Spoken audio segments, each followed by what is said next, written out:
2008, Mercedes lance la première C63 AMG. Comprenez une classe C en version très énervée. Le chiffre 63, c'est pour sa cylindrée, encore que le gros V8 atmosphérique est réellement un bloc 6 litres 2, mais qu'importe, il délivre 457 chevaux et une sonorité presque démoniaque. Depuis, la classe C a évolué et la version AMG aussi. Dès 2015, le V8 s'offre une cure d'amaigrissement pour atteindre 4 litres de cylindrée, mais ajoute 2 turbos pour afficher 510 chevaux. Là encore, la C63 plisse le bitume en affichant 100 km/h en 4 secondes seulement. La suite de l'histoire, la voici. Alors je me trouve à bord d'une voiture équipée d'un moteur 4 cylindres quadri-turbo. 4 turbos, 4 cylindres, 4 turbos, 680 chevaux. Vous allez me dire c'est une blague. Je vous comprends. En fait, il n'y a pas que le moteur 4 cylindres, il y a aussi un gros moteur électrique qui fait plus de 200 chevaux, 680 chevaux au total. C'est la dernière C63 AMG de Mercedes, la version e-performance, elle est hybride.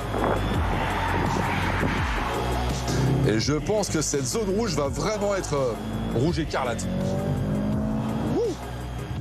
Oh, ça marche de ouf. De l'extérieur en tout cas, ce break en impose, il est élégant et agressif à la fois, c'est un vrai plaisir pour les yeux. Alors c'est vrai qu'elle est vraiment magnifique cette C63, surtout avec cette couleur gris graphite. Alors c'est un gris spécifique qui est mat, ça vaut quand même 4000 €, mais je trouve que c'est presque un incontournable pour ce type de voiture. Et puis voilà, ce qui change, si on rentre dans le détail, cette face avant qui est spécifique, les voies sont élargies, elle est vraiment hyper massive. Le but de cette face avant, c'est quand même refroidir tout l'ensemble, parce que je peux vous dire qu'il y a quand même une armada de chevaux qui sont à l'intérieur. Alors on a des gens qui sont spécifiques avec cette partie-là qui est partiellement couverte. Le but, c'est de gagner quelques kilomètres d'autonomie. Et ouais, même sur une voiture de 680 chevaux, on essaye d'économiser du carburant, c'est pas mal.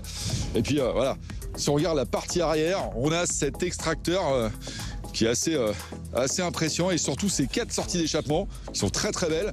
Bon, sauf que c'est un 4 cylindres. Donc là, il faudrait qu'on m'explique 4 cylindres, 4 sorties. Avant, c'était un V8, donc on va voir ce que ça donne tout ça. Alors vous allez me dire que 680 chevaux, c'est indécent, voire inconduisible pour un père de famille presque modèle. Et oui, là, je suis en mode confort. Et c'est vrai qu'on n'imagine pas un instant que cette voiture, ce break, puisse être violent. Pourquoi ? Parce que 2 raisons. En fait, la voiture est hyper douce, elle est hyper maniable, très facile. Et je trouve qu'en termes d'utilisation, en fait, elle est... c'est hyper simple, il n'y a aucun à-coup, c'est une voiture hyper docile en fait. Et j'avoue que c'est assez rare pour une voiture aussi puissante soit-elle d'offrir quelque chose de facile à utiliser au quotidien. La particularité de ce modèle, c'est que je me suis mis en mode électrique. Et le mode électrique, on peut rouler justement sans polluer dans un village. Là, j'arrive dans un village, voilà, je n'en vois aucune émission, et c'est plutôt une première pour une AMG forcément. Et ça, c'est vrai que là-dessus, par rapport à BMW et la M3 Touring ou encore l'Audi RS4, Mercedes a pris une petite longueur d'avance. C'est pas mal. Alors, en même temps, on va pas sauver la planète parce qu'on fait que 13 km. C'est pas dingue, ça c'est vrai. Ferrari et McLaren font mieux en autonomie électrique, mais elles coûtent au moins 150 000 € de plus. Et avouez que faire 13 km en AMG sans se faire traiter de pollueur, ça a désormais le mérite d'exister. Il y a quand même juste une petite critique, c'est que voilà, la suspension, on n'est pas dans une classe C classique, on sent qu'on est dans une AMG quand même, elle est quand même assez ferme, malgré le fait qu'elle soit pilotée, avec plusieurs niveaux. Même en mode confort, on sent quelque chose quand même, on sent qu'on ressent, elle transmet en fait toutes les imperfections de revêtement. Ça reste une AMG. Il faut dire que les sièges sont assez fermes et ils font partie des options proposées à bord.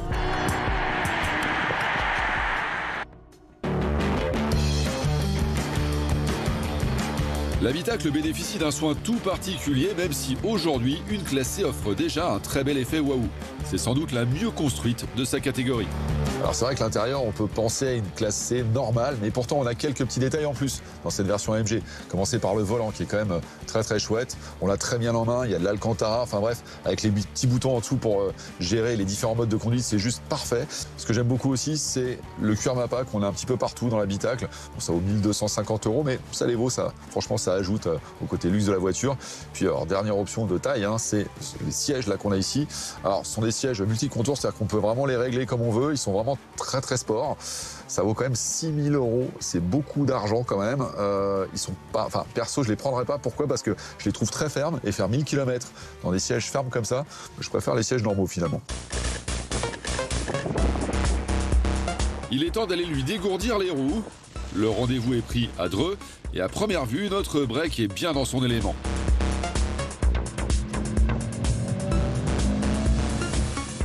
Oh là là, qu'est-ce que ça pousse. Ouais, on s'imagine pas qu'avec une telle masse, on a quand même 2 tonnes 111 sur la balance. C'est très très lourd. C'est un truc de dingue. On s'attend pas à ça, hein. Franchement. Alors je me suis mis en mode Sport Plus sur ce circuit de l'Ouest parisien. Sport Plus, bon, on va dire qu'il y a encore pas mal d'aides à la conduite qui sont activées. Juste en termes de perf, hein, on a 680 chevaux, je vous rappelle, 1030 Nm de couple qui vous saute à la tronche hein, directement. Hein, c'est simple, hein, 1500 tours. Alors, en termes de perf, 0 à 100, 3 secondes 4. Je vous rappelle qu'on est dans un break familial, ça marche mieux qu'une Porsche 911 Carrera S. En fait, on se rapproche vraiment de performances de supercar, c'est impressionnant. Alors là, on sent que la voiture, on a 4 roues motrices, hein, la voiture accroche vraiment très très fort. C'est impressionnant. Les aides à la conduite sont toujours activées. C'est pour ça que je vais essayer de passer en mode race pour voir ce que ça donne, parce que je pense que ça peut être assez rigolo. Le mode race permet d'envoyer la majeure partie de la puissance et du couple aux roues arrière. Et si on enlève toutes les aides, ça devient presque de la démence.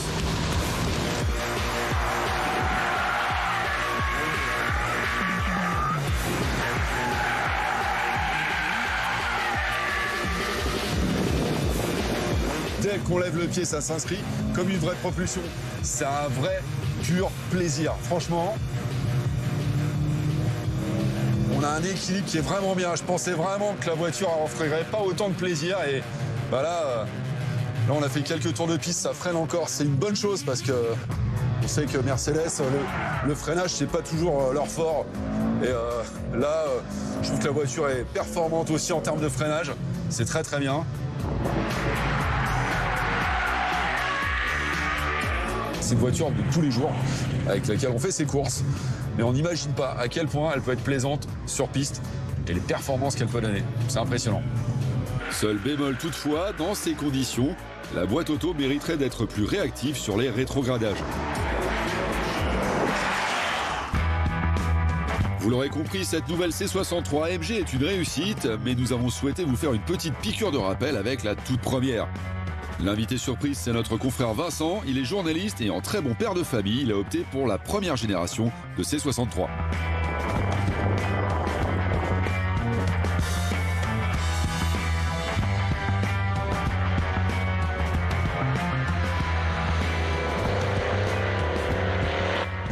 Bah ouais, toi t'es blasé avec le son, mais pas moi. C'est vrai que là, on vient de prendre 7000 tours. Ouais. C'est du délire total. Waouh! Alors, je suis assez étonné. En rétrogradage, au même endroit, cette boîte-là réagit plus vite. Et pourtant, c'est une boîte à convertisseur, hein. C'est Ouais, une boîte à l'ancienne. Hein. Moins performante que l'actuelle, elle nous en met tout de même plein les oreilles. Ce qui surprend surtout, c'est sa tenue de route hors du commun et une agilité exceptionnelle. C'était de loin le meilleur châssis chez Mercedes. Pourquoi celle-ci en particulier? Bah, la M390, c'est une super bagnole. Ouais. Mais elle est j'allais dire sage, c'est pas le mot, mais celle-ci, elle est complètement folle. Enfin, le moteur, il est complètement démesuré par rapport à la caisse et c'est ça qui fait son charme, quoi. C'est que c'est une bête. Et une bête qu'il faut un peu dompter, quoi. C'est ça, et on s'ennuie jamais au volant, quoi. Ouais, bon, en tout cas, merci Vincent, c'était un pur plaisir que tu m'as fait revivre. Waouh, quel kiff. C'est une très très belle auto. Merci à toi, mec. Bah, de rien. C'était un plaisir pour moi aussi. C'est cool. Alors c'est vrai qu'on peut regretter amèrement ce bon vieux V8. Mais en se remettant dans le contexte actuel, notre C63 hybride évite les 60 000 € de malus.